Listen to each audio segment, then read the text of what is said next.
Bismillahirrahmanirrahim. Assalamualaikum warahmatullahi wabarakatuh. Saya Nur Sidik dari PS 6B. Saya akan menyampaikan makalah tentang metode fatwa dari zaman Nabi, kemudian khalifah dan sahabat, kemudian fatwa pada masa Khulafaur Rasyidin atau sahabat.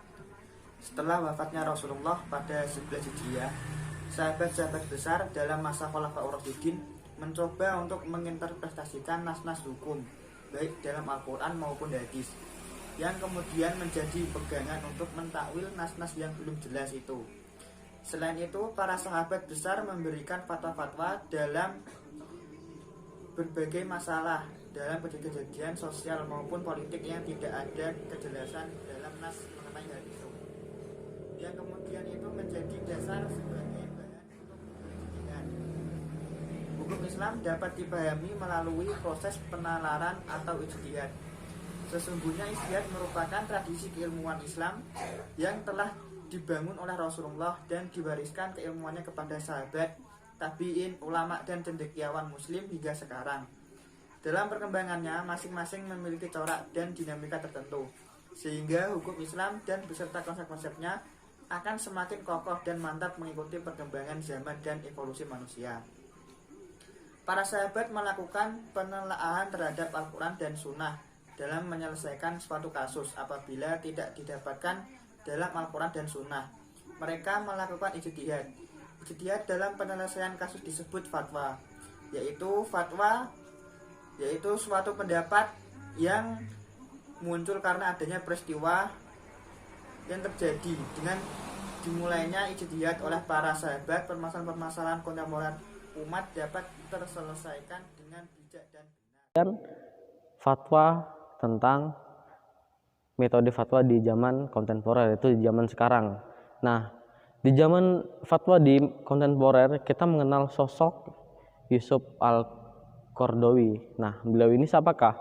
Beliau adalah seorang ilmuwan yang memahami tentang atau disebut tokoh viral tentang fatwa kontemporer. Beliau bernama Yusuf Abdullah Qaradawi. Seorang Yusuf Qaradawi atau yang dikenal dengan nama aslinya adalah Yusuf Abdullah Qaradawi. Beliau lahir pada tanggal 9 September 1926. Beliau adalah tokoh ataupun sastrawan Islam yang sangat populer, yaitu mengenai fatwa kontemporer. Beliau ahli-ahli dalam masalah kontemporer. Banyak sekali karya-karya beliau, ilmiah dan buku-buku beliau. Nah, kali ini kan saya akan menggunakan salah satu buku yang beliau karang, yaitu tentang Fatawa Mu'asyirah. Buku ini ada 3 bagian, ada Fatawa Mu'asyirah 1, Fatawa Mu'asyirah 2, dan Fatawa Mu'asyirah 3. Di dalam fatwa kontemporer, Yusuf Al-Qaradawi menggunakan metode ijtihad. Nah, adapun beberapa ijtihad yang beliau gunakan dalam metode fatwa kontemporer, yaitu ada dalam tiga hal dalam konteks globalisasi dalam mekanisme hukum Islam. Ada yang namanya ijtihad intiqai. Itu apa? Adalah suatu jawaban yang diambil dari fikih hukum Islam, fikih Islam, adapun hakim-hakim Islam. Nah, kemudian ada yang namanya ijtihad insya'i atau ijtihad kreatif. Nah, ijtihad ini di mana diambil atau dibuat baru yang memang sebelumnya belum ada fatwa yang menyinggung persoalan ini. Mungkin persoalan ini atau masalah ini baru ada ketika saat ini atau saat zaman sekarang. Dulu belum pernah ada, jadinya saat dulu ulama belum membuat fatwa tentang suatu masalah terbaru yang saat ini mungkin baru muncul saat ini. Kemudian yang ketiga adalah ijtihad integrasi. Nah, ini adalah ijtihad yang digunakan dari fatwa lama maupun fatwa yang baru, tetapi adalah relasinya untuk mengambil fatwa pertengahan, yaitu yang paling kuat dan yang paling bisa diterima oleh masyarakat.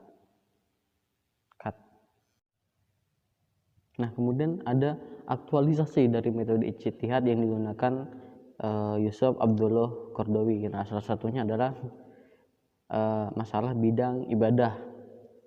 Nah, ketika zaman Rasulullah itu menyentuh bersenggolan itu tidak membatalkan wudhu sholat.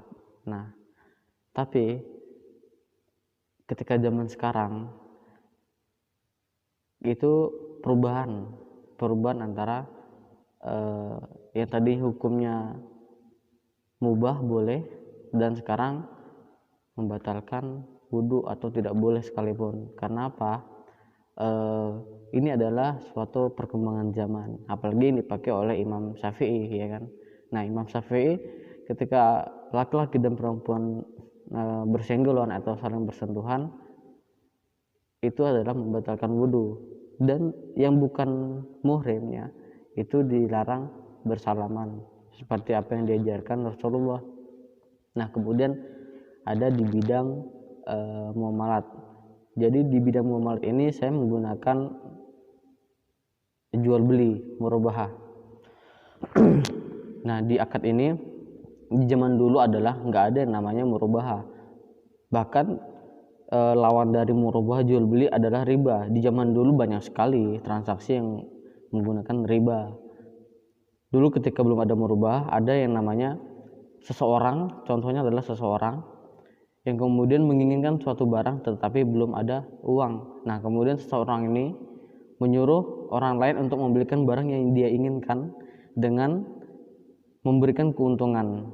Nah, kemudian di zaman sekarang akhirnya para ulama membuat akad pembiayaan yang disebut murabahah jual beli yang berdasarkan margin atau keuntungan. Kemudian ada namanya bidang munakohat. Munakohat ini masalah perkawinan. Dulu khususnya di zaman Imam Syafi'i, seorang bapak boleh menikahi anaknya sendiri walaupun dengan tidak dapat perizinan dari anaknya sendiri. Nah, kemudian Al-Qaradawi melihat dari zaman Imam Syafi'i adalah memang perempuan saat itu susah sekali mengenal seorang laki-laki. Nah, yang membolehkan seorang bapak menikahi putrinya adalah memang seorang bapak ini adalah orang-orang yang sangat sayang kepada anaknya, yang kemudian bertanggung jawab kepada anaknya. Maka dari situ pada zaman Imam Syafi'i sangat boleh seorang bapak menikahi putrinya dengan alasan memang zaman itu anak perempuan susah susah bertemu dengan seorang lawan jenis atau laki-laki kecuali dengan lamaran atau pinangan.